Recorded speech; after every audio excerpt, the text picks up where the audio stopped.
හිරු තෙරක පිපුණ දිය බෙරළිය මලක් පොදන කුමටද පින්වතුනි කුසල් කරන්න කම්මැලි වන්නේ කොතැනද මේ ස්ථිර නැති කුණු ගය අරගෙන යන්නේ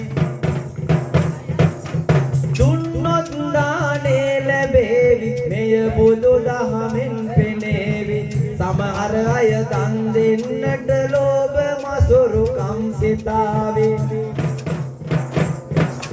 ලක්සට කොඩි වැල්දාගෙන හිටියත් පවතුනි මොකටද ස්ථිර නෑ මේ කුණු කය ආදාවාරයි මරුවට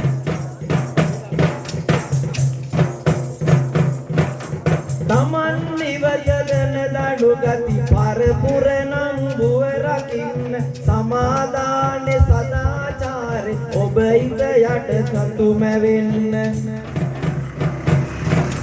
තමා උපන් රට ජාතිය ආගම ගැන සීකරන්න ළමා පැටව් පුරුදු කරමු නිරතුරු පින්දම් කරන්න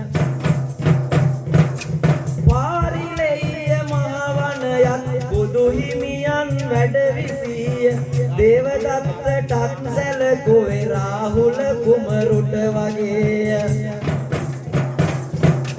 පටාචාරා උමතු ලෙසින් යන විට මහ පාර දිගේ එදා වියරුවෙන් දිව ගිය හැටිද මගේ හිතට නැගේ සුනීතටත් සෝපාකට අම්බ පාලි ගණිකාවට සෝක දැවුල් නැති කරන්න නැතිරෙද හිමි නොහිටින්නට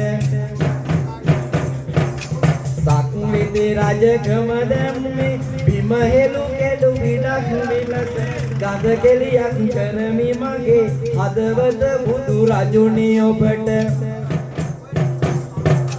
පොසොන් මාසේ පුන් පොහොදා නන්දා සිරි කුසුම රැගෙන මිහිඳු හිමියෝ ලංකාවට බුදු දහමත් ගෙනා දවස වසර 6ක් අප බෝසත් වනන්තරේ දුක් විඳා 35 වැනි වියට පැමිණ සම්බුදු පදවිය පැතුවා අද දවසේ වැඩ කටයුතු මෙතකින් අපි නිමවන්නම් හෙට දිනයේ නැවතත් ඔබේ අසලට අද අපි එන්නම් කවිවල අපි වැරදි ඇතොත් සමාව අද ඉල්ලන්නම් හැම දිනාට දිරුවනේම ආශිර්වාදය දෙන්නම්